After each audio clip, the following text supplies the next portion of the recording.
Contadores de histórias. Oferecimento Cimes Santa Rosa, Pedrinho Farmácias, Semacom, Fema e Sinduscom. Seguimos com Anacleto Luiz Giovelli, só corrigindo, 8h08. Professor e ex-prefeito Anacleto Luiz Giovelli, que se programou para esta segunda-feira falar sobre a montagem, sobre o clima em Santa Rosa que antecedeu a instalação, a criação da nossa FenaSoja. Agora nós temos até excesso de informação de tudo que acontece ao nosso lado. Mas em 1966 se propôs a fazer uma feira com as características da FenaSoja. Queremos saber como foi aquele esforço. Professor Anacleto, bom dia. Bom dia, Jairo. Bom dia, meu filho Luiz Alberto, que me acompanha. E bom dia a todos esses ouvintes que são muitíssimos da nosso meio de comunicação, o Grupo Noroeste. E uma saudação que eu recebi um telefonema importantíssimo aqui do Alecrim, de um ex-aluno Secato, que fora meu aluno no Faxinal de Cruz Alta em 54 e 55. Veja bem os anos. Ele diz: eu sou um assíduo ouvinte da Noroeste. Que bom, ele deve estar nos ouvindo nesse instante. Mas bem, escolhemos FenaSoja para hoje porque ela é uma das autoras da diferenciação de Santa Rosa em relação a outras regiões do nosso estado, com certeza absoluta, porque aqui que se iniciou o plantio dessa leguminosa, a soja, que começou depois a desenvolver tanto e se foi adiante ao Paraná e assim Mato Grosso e o resto do país. Pois bem, mas aqui um grupo de pessoas, para que se projetasse melhor ainda este grão, a soja, resolveram fazer uma exposição. O nosso parque, na época, tinha apenas 10 hectares de terra, comprados ao tempo do prefeito que leva o nome do nosso parque de exposições, o parque Alfredo Leandro Calço, 10 hectares. Pois bem, se programa a FenaSoja com um grupo de pessoas, de lideranças de Santa Rosa, chefiadas por quem? Vili Klaus, Pedro Carpenedo, Camilo Beltrame, Hétero e Alberto Beltrame, Elias Scalco e outros mais, lideranças aqui da nossa comunidade. Mas com que visão, professor? Porque hoje todos nós sabemos o que busca uma FenaSoja, que é estar atualizado aí em todas as questões de tecnologia, de novos produtos. Mas na época, com um parque recém começando, com uma década que ainda não sabíamos a dimensão da palavra desenvolvimento, o que aquele povo pensava? O pensamento deles é que esta leguminosa, a soja, se tornasse mais conhecida a nível não só de estado, mas de país e fora dele. Essa foi a grande intenção, porque ela estava explodindo aqui e já se sabia da sua utilidade. Ela era tão rica de todas as formas, para uso humano e o farelo para uso animal. Veja bem, era totalmente aproveitável e estava explodindo. Começou por onde? Por Santa Rosa, por aquele pastor que trouxe os primeiros grãos para cá. Pois bem, então se une este grupo e se prepara a primeira, porque tinha havido bem anos antes, no início dos anos 50, uma feira milho. Alguém se lembra disso, promovida por Pedro Carpenedo, à beira do nosso riacho, aqui embaixo, na Inhacorá, pertinho do frigorífico, aonde depois começou a alagar com as enchentes. Aí a primeira FenaMilho. Mas daí também a origem, com certeza, lembrando do que fez a FenaMilho, uma exposição, o que poderia fazer e muito mais uma FenaSoja. Pois bem, o que aconteceu? Se organiza a FenaSoja 60 dias antes do início da primeira FenaSoja de Santa Rosa, cujo presidente já estava escolhido, era Vili Klaus. À época, ele era um diretor comercial do Xiaominling, da indústria chinesa nossa, aqui. porque ele era o que fazia o meio campo diante das dificuldades da comunicação com a população, com as autoridades brasileiras, que tinha o chinês. Ele contratou o Willy Claus. E este papel era exercido por Willy Claus.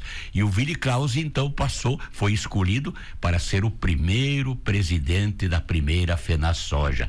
Pois bem, 60 dias antes, 1966, eu sou o secretário de Educação de Arno Rodolfo Pires, da Prefeitura. E recebo um chamado para ir ao seu gabinete. Lá, entrando, encontro Willy Claus, Pedro Carpenedo, Camilo Beltrame, Héctor Alberto Beltrame, Elias Escalco, reunidos. Me deu um estalo. O que será que está acontecendo? Arno Pires diz o seguinte: acabo de receber um convite da Alemanha, junto com mais 9 prefeitos gaúchos que dominam a língua alemã, para um curso de desenvolvimento urbano na Alemanha, gratuito, inclusive a saída e a volta daqui, cada prefeito do Rio Grande do Sul, a Alemanha, e voltar por conta do governo alemão, tudo pago por ele, desenvolvimento urbano. E eu só irei porque vai coincidir o mês que eu estou lá com um mês da primeira FenaSoja. Se o professor Jovelli assumir o meu lugar, comandando a prefeitura, fazer tudo o que precisa pela prefeitura em favor da primeira FenaSoja, se o Jovelli aceitar, eu vou, porque a comissão aqui já aceitou a minha colocação. E aí, o que eu vou dizer? Eu não posso me negar que não aceite. Aceitei. E, na verdade, morei dentro do parque, passei a ser o coordenador da primeira FenaSoja, presidida por Willy Claus. Muito bem, 10 hectares de terra. Construção, só tinha um pavilhãozinho, que em outra oportunidade eu vou dizer como é que ele surgiu. No sair do mato lá em cima, tinha uma construção de alvenaria. O resto tinha que ser feito pela FenaSoja na base de barracas. Era tudo, então, o topógrafo da prefeitura que ia lá, media os terrenos que iam ser arrendados, que iam ser alugados pelos expositores. Um trabalho enorme. Feita essa primeira FenaSoja, um espetáculo, foi muito bem. Aí, para ser feita a segunda, essa foi 66. Havia mudado de prefeito em Santa Rosa e houve uma divergência nesta condução. O prefeito novo que assumiu, eu só vou omitir o nome dele, não precisa, ele disse: sai FenaSoja segunda, se eu nomeio presidente e todos os membros da comissão, senão não sai. E aí a comunidade se negou, liderada pela CISAP. Nós não faremos, então, uma FenaSoja desta forma. Se nós não estivermos juntos, comandando, não a faremos. Prefeito Alvírio José Escalco, correto? Perfeito. Não, só para o ouvinte não ficar procurando pesquisa. Mas o seu mas continue. Seu vice, que era Grisotti, integralmente junto à comissão da FenaSoja. Veja bem, então era uma pessoa só, na verdade. Pois bem, mas aí então ficamos com um período, em vez dela acontecer de 2 em 2 anos, e por causa das eleições seria no 3º ano, ficamos 8 anos sem seguir a edição número 2. Coisas que acontecem, eu me elejo prefeito em 73, e imediatamente esta comissão voltou à prefeitura. Vamos fazer a FenaSoja? Sim, senhores, vamos fazer a segunda FenaSoja, marcada então para 74, como aconteceu. De novo, repetiu a mesma presidência, Willy Claus. Um fenômeno, um cidadão extraordinário para isso. Muito bem, então, eu que coordenei a primeira, o meu mano Aquiles Jovelli passou a coordenar esta segunda junto com o Willy Claus. Saiu a segunda FenaSoja, uma maravilha, muito bem. E já feita esta, com sucesso, programamos a terceira, 76. Como sempre, antes a uma comissão da FenaSoja com um prefeito municipal se dirigia às autoridades no Rio. Parte dos ministérios estavam no Rio e parte já estava em Brasília, em Brasília. Me permite, eu sei onde é que o senhor já está indo com relação à representatividade federal em Santa Rosa. Já em 74, aquele grupo convencionou FenaSoja de 2 em 2 anos? Sim, é isto mesmo. Já a partir daí ficou convencionado que cada 2 anos seria uma nova edição. Muito bem. Volte à viagem, professor Anacleto Luiz Giovelli. Isto, então, programada como se fez nas outras edições, a comissão central, mais o prefeito, eu estava na prefeitura nesta época como prefeito, Brasília, e a soja disparando, a soja produzindo, que era uma beleza já aqui na região toda, mas havia um problema seríssimo, se avizinhava, porque a FenaSoja coincide sempre com a colheita, se avizinhava a colheita da soja e o preço estava mais ou menos 50% apenas do custo da sua produção. Então levamos a Brasília esta nossa preocupação ao presidente da República. A audiência, quem era presidente? Ernesto Geisel. Ele, ao nos atender, nós entregamos o nosso memorial com o nosso pedido que levávamos junto. Vili Klaus alcançou para ele, nos identificamos, tá? Quem estava presente. Pois bem, ao terminar a leitura, ele me disse imediatamente: sentem do meu lado que eu vou mandar buscar o meu ministro da Agricultura, que nada mais era do que Alisson Paulinelli, grande cidadão brasileiro. E ao chegar ligeiro, assim, em poucos minutos, ele contou a Paulinelli o que ele queria e disse: Paulinelli, eu preciso, primeiro, me marque a nossa ida a Santa Rosa nesta terceira FenaSoja. Eu quero ir, tu vais comigo lá em Santa Rosa. Nós já levamos um choque. Será que um presidente vem a Santa Rosa? Mas eufóricos, felizes da vida. E outra coisa, ele disse: me estude uma solução para o que eles trazem aqui de comercialização da soja lá no Rio Grande do Sul. Pois bem, voltamos felizes da vida, mas com um pé lá atrás. Será que mesmo acontece isso? Pois aconteceu. O precursor, aqueles que vêm preparar a vinda, 15 dias antes vieram a Santa Rosa preparar a vinda do presidente. Então ele veio mesmo, ele veio. E veio, chegou o dia. Nós colocamos dentro do parque. Eu tenho aqui num registro que seriam umas 40 mil pessoas. Foi uma verdadeira loucura. A colônia inteira desta região veio para o parque, porque nós anunciamos o que seria anunciado aqui. E ele, na fala, ele diz: no que abrimos esta edição, isto lá em 76, ele diz o seguinte: o meu ministro tem uma solução para a comercialização da soja. Ele vai anunciá-lo. Ao terminar as palavras dele, ele passa a palavra ao seu ministro. O que o ministro diz para os colonos? Vocês sabem vender o trigo, que é via Cetrim, Banco do Brasil. Toda a produção vocês entregam nos lugares que vocês costumam entregar, e o faturamento com preço já definido pelo banco. Se daqui a 15 dias não mudar a venda da soja de vocês, o Banco do Brasil vai adquirir, como ele faz com o trigo. Meu Deus, caiu a casa. Os colonos vibraram espetacularmente. Mas vejam o que aconteceu. Aqui veio o presidente da República, evidente, veio não só a imprensa nacional, mas inclusive internacional. É evidente, a comunicação também já viajava, não com a pressa de hoje, mas viajava bem. O que aconteceu na semana seguinte? A soja sozinha, sem precisar intervenção do governo, dobrou exatamente o preço da comercialização. O governo não precisou comprar a soja dos nossos produtores. Foi uma coisa espetacular. Devido aqui a uma reação de mercado? Reação de mercado, que até hoje a gente não sabe explicar muito bem o que acontece. Às vezes agora também nós presenciamos, mas não uma diferença extraordinária como aconteceu naquela época.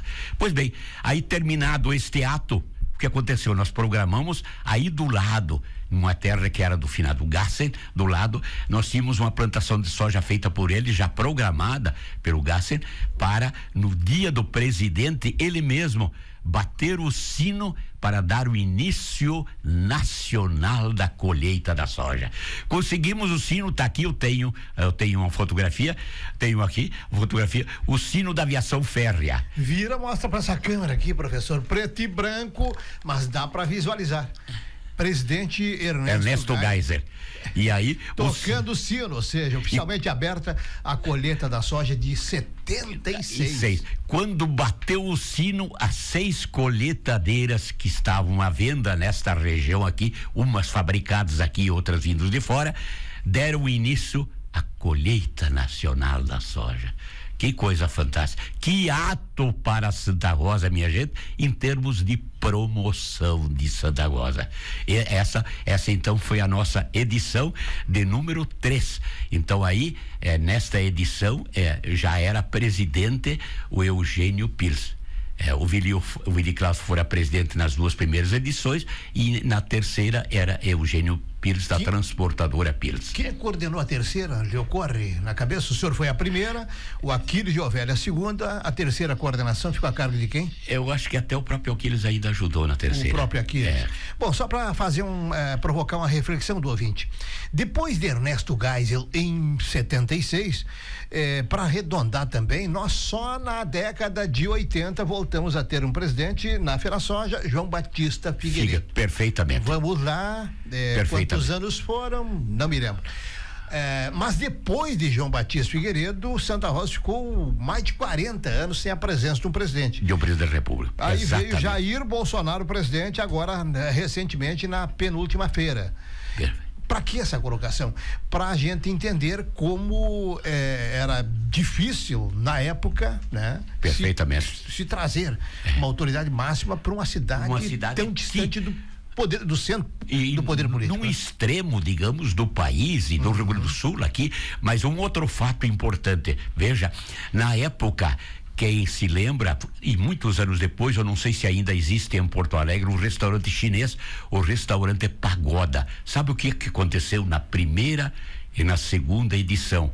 Como Willy Claus as presidiu, e havia, digamos, ele com o peso do chinês que comandava a nossa indústria de óleo de soja aqui, pois bem, trouxe de Porto Alegre para as 2 edições, que ainda não tínhamos quase nenhuma construção de alvenaria embaixo de lonas, o restaurante Pagoda. Foi a maior sensação da história. Comida chinesa. Que era muito boa. De quem conheceu vai confirmar isso, mas trouxe gente de tudo que foi lá do região, longe, perto e daqui para o Parque de Exposições. Professor Anacleto, a primeira FenaSoja, o senhor disse que foi com barracas, né? A segunda já tinha o pavilhão de número 1, que é o mais alto de todos? Ali um começo dele. Na segunda. Na segunda. E na segunda FenaSoja, veja bem, na segunda FenaSoja, que na primeira nós só tínhamos 10 hectares de terra, eu fico sabendo como prefeito que seria urbanizada a área, na frente já estava urbanizada, já tínhamos várias residências, não se poderia mais tocar porque o custo seria muito alto. Os fundos que não havia ninguém residindo, o proprietário estaria pronto para lotear aquela área. Me deu um estralo, chamo o meu secretariado, a liderança nossa da cidade, nós temos que adquirir esta área. Entramos em contato com o proprietário, no começo houve um constrangimento e depois negociamos, compramos mais 22 hectares numa vez só. Em que ano? Isto já no fim de 73. De um parque que tinha um pavilhão e que tinha 3 edições apenas realizadas. Essa era a visão daquele grupo. Sem dúvida nenhuma, sem dúvida. E aí fomos então para 30 e tantos hectares, mas aí que trabalho para a próxima FenaSoja. Arno Lunks, meu secretário de obras, e Guidolin, nosso engenheiro, quase moraram alguns meses lá em cima, removendo, porque tinha 1 metro de desnível de terra de diferença daquela que nós já tínhamos lá, os 10 hectares, com a 22 que havíamos adquirido. Então levantar aquela terra e jogá-la para os fundos, aí depois onde era a exposição de gado leiteiro, de suínos, etc. e tal. Então, e a arborização é outro capítulo importantíssimo. A época, quem entendia chamava-se Juarez Pinto Guterres, funcionário da Secretaria da Agricultura. Me dirijo ao Estado e peço a cedência dele, mas havia conversado e ele havia concordado em vir para a Prefeitura me ajudar nesta área.